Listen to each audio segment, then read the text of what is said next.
Chapter 10. Reflections. I make another good joke.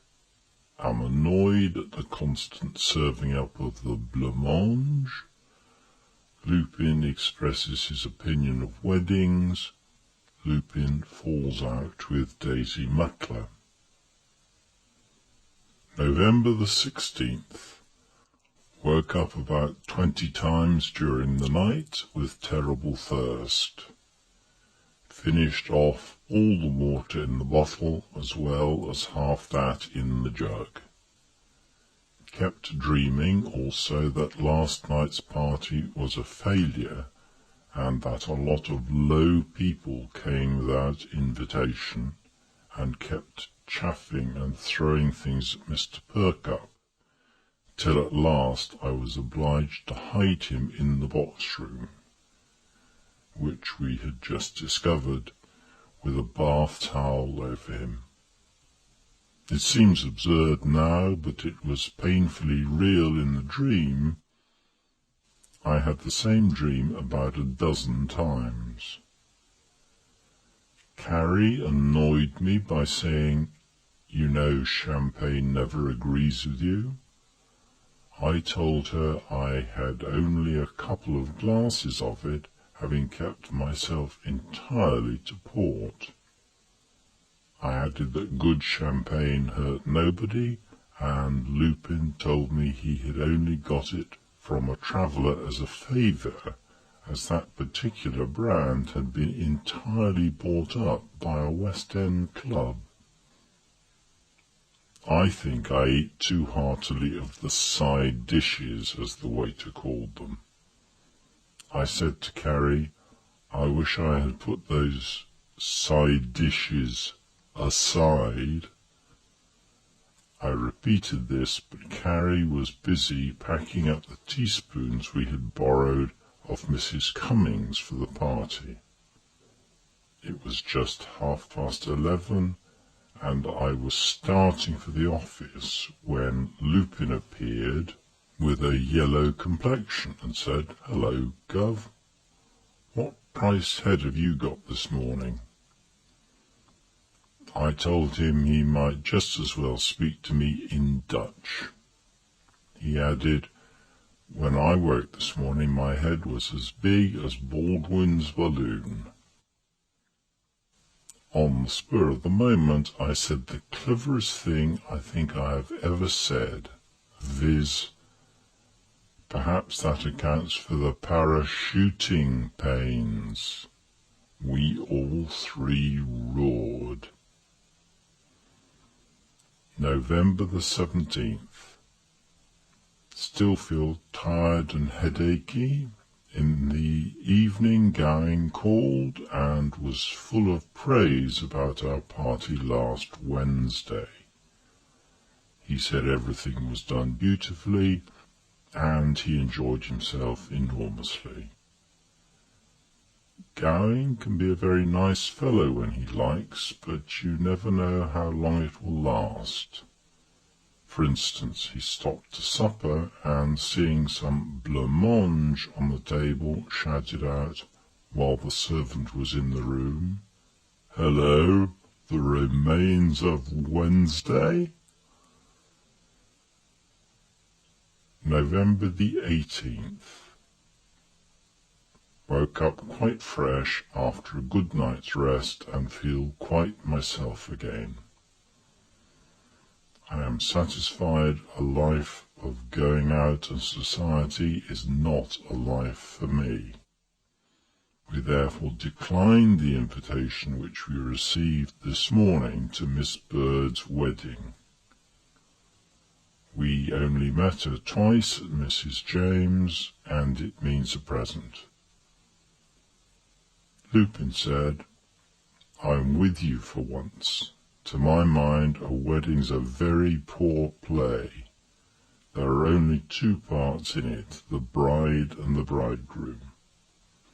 The best man is only a walking gentleman. With the exception of a crying father and a snivelling mother, the rest are supers, who have to dress well and have to pay for their insignificant parts in the shape of costly presents. I did not care for the theatrical slang, but thought it clever, though disrespectful. I told Sarah not to bring up the blancmange again for breakfast. It seems to have been placed on our table at every meal since Wednesday. Cummings came round in the evening and congratulated us on the success of our party. He said it was the best party he had been to for many a year, but he wished we had let him know it was full dress, as he would have turned up in his swallowtails. We sat down to a quiet game of dominoes, and were interrupted by the noisy entrance of Lupin and Frank Mutler. Cummings and I asked them to join us. Lupin said he did not care for dominoes, and suggested a game of spoof. On my asking if it required counters, Frank and Lupin in measured time says, 1, 2, 3, go. Have you an estate in Greenland?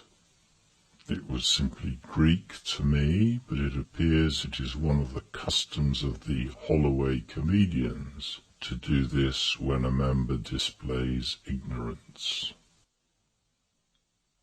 In spite of my instructions, that blancmange was brought up again for supper. To make matters worse, there had been an attempt to disguise it by placing it in a glass dish with jam round it.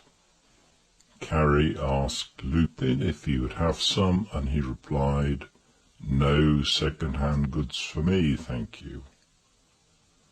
I told Carrie when we were alone, if that blancmange were placed on the table again, I should walk out of the house. November the 19th, Sunday. A delightfully quiet day. In the afternoon, Lupin was off to spend the rest of the day with the Mutlers.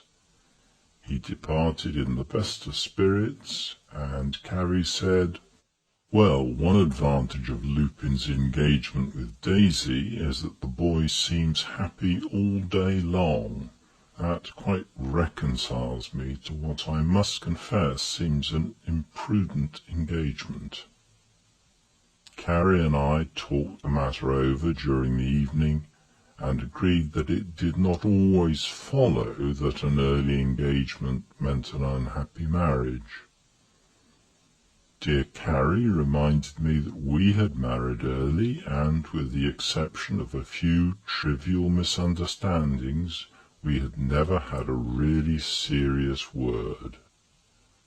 I could not help thinking, as I told her, that half the pleasures of life were derived from the little struggles and small privations that one had to endure at the beginning of one's married life. Such struggles were generally occasioned by want of means, and often helped to make loving couples stand together all the firmer. Carrie said I had expressed myself wonderfully well, and that I was quite a philosopher.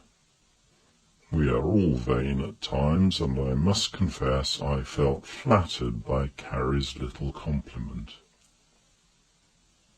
I don't pretend to be able to express myself in fine language, but I feel I have the power of expressing my thoughts with simplicity and lucidness. About 9 o'clock, to our surprise, Lupin entered with a wild, reckless look, and in a hollow voice, which I must say seemed rather theatrical, said, "Have you any brandy?" I said, "No, but here is some whisky." Lupin drank off nearly a wine-glassful without water, to my horror. We all three sat reading in silence till 10, when Carrie and I rose to go to bed. Carrie said to Lupin, "I hope Daisy is well?" Lupin, with a forced, careless air that he must have picked up from the Holloway comedians, replied, "Oh, Daisy, you mean Miss Mutler. I don't know whether she's well or not, but please never to mention her name again in my presence." End of chapter.